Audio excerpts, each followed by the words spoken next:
সারা দেশ জুড়ে জাতীয় কংগ্রেসের ডাকে এক বিক্ষোভ কর্মসূচি আমাদের রাজ্যে ত্রিপুরা প্রদেশ কংগ্রেসের উদ্যোগে এই বিক্ষোভ কর্মসূচিতে সমস্ত নেতৃবৃন্দরা, আমাদের সিডব্লিউসি মেম্বার মাননীয় বিধায়ক সুদীপ রায় বর্মন, আমাদের প্রাক্তন প্রদেশ কংগ্রেস সভাপতি মাননীয় বিধায়ক গোপাল চন্দ্র রায়, প্রাক্তন প্রদেশ কংগ্রেস সভাপতি শ্রী পীযূষ কান্তি বিশ্বাস, আমাদের প্রদেশ কংগ্রেসের সমস্ত কার্যকর্তা বিভাগ এবং আমাদের ফ্রন্টাল অর্গানাইজেশনের সমস্ত নেতৃত্ব আজকে প্রকাশ্যে রাস্তায় নেমে আমরা বিক্ষোভে সামিল হয়েছি। আপনারা জানেন, বিগত দুদিন ধরে সারা দেশ জুড়ে একটা প্রবল জনমত এই রাহুল গান্ধীজির প্রতি ভারতীয় জনতা পার্টির কেন্দ্রীয় মন্ত্রী, তার সহযোগী দলের বিধায়ক, উত্তরপ্রদেশ দিল্লির বিজেপি নেতৃত্ব, তারা রাহুলজির প্রতি কুরুচিকর মন্তব্য করে তাকে তার দিদিমার যেভাবে মৃত্যুবরণ করতে হয়েছিল সেইভাবে তার প্রাণ নাশের হুমকি দিয়ে এবং তার জিভ কেটে নিয়ে, যারা জিভ কেটে রাহুল গান্ধীর এই ধরনের অরুচিকর মন্তব্য করে লক্ষ টাকা পুরস্কৃত করার অভিপ্রায় দেখিয়েছেন, তাদের বিরুদ্ধে আইনানুগ ব্যবস্থা সহ তাদের প্রতি ধিক্কার জানাতে, নিন্দা জানাতে এবং রাজ্যে রাজ্যে কংগ্রেস নেতা কর্মীরা তীব্র প্রতিবাদে আজকে প্রকাশ্য রাস্তায় নেমে এই কর্মসূচি গ্রহণ করেছে। আমরা প্রদেশ কংগ্রেসের পক্ষ থেকে যে চারজনের বিরুদ্ধে আমরা আজকে অভিযোগ নিয়ে থানায় যাব, তারা হলেন সঞ্জয় গাইকোয়াড় এমএলএ শিবসেনা দলের, উনি মহারাষ্ট্রের; রবনীত সিং বিট্টু মিনিস্টার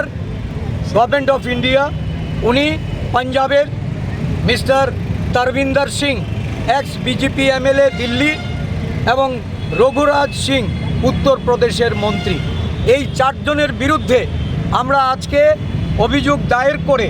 তাদেরকে অবিলম্বে আইনের দায়রায় নিয়ে আসার জন্য এবং আইনি পদক্ষেপ গ্রহণ করে এই ধরনের কুরুচিকর মন্তব্য করার দায়ে তাদের বিরুদ্ধে ব্যবস্থা গ্রহণ করার জন্য আমরা দাবি জানাবো। সাথে সাথে রাহুলজির যে নেতৃত্বে সারা দেশ জুড়ে আজকে সমস্ত অংশের মানুষ, বিশেষ করে তফসিলি জাতি, তফসিলি উপজাতি, পশ্চাৎপদ ওবিসি এবং সংখ্যালঘু সম্প্রদায়ের মানুষের জন্য উনি যে আওয়াজ তুলেছেন, তাদের সংরক্ষণ, তাদের রাজনৈতিক ক্ষমতায়ন এবং দেশ জুড়ে ন্যায়ের মাধ্যমে উন্নয়নের চাকা ঘুরিয়ে দেওয়ার জন্য উনি যে প্রতিশ্রুতি রেখেছিলেন, সেই প্রতিশ্রুতি পালনের লক্ষ্যে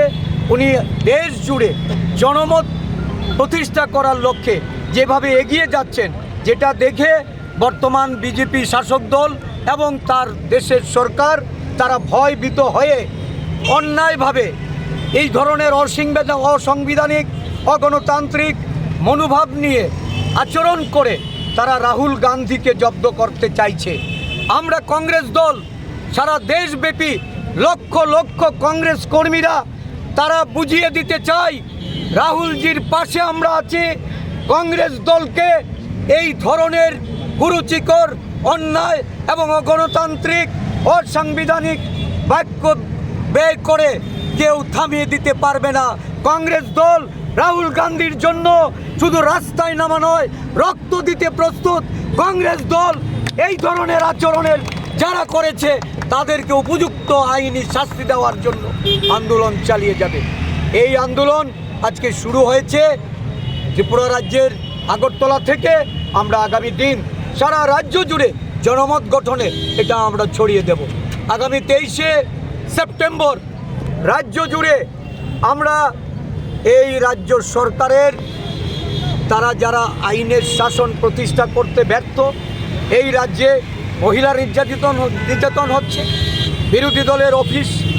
আগুন দিয়ে পুড়িয়ে দিচ্ছে, বাড়ি ঘরে আগুন লাগাচ্ছে, অন্যায় হচ্ছে, অবিচার হচ্ছে, অত্যাচার হচ্ছে। এই অত্যাচারের বিরুদ্ধে কংগ্রেস দল রাস্তায় নেমে প্রকাশ্য প্রতিবাদ করবে ডিজিপি অফিস ঘেরাও করবে এবং পুলিশ প্রশাসনকে উপযুক্ত ব্যবস্থা গ্রহণে, আইনি ব্যবস্থা গ্রহণে নিরপেক্ষ প্রশাসন পরিচালনা করতে আমরা সেদিন প্রকাশ্যে রাস্তায় নেমে আমরা বাধ্য করব।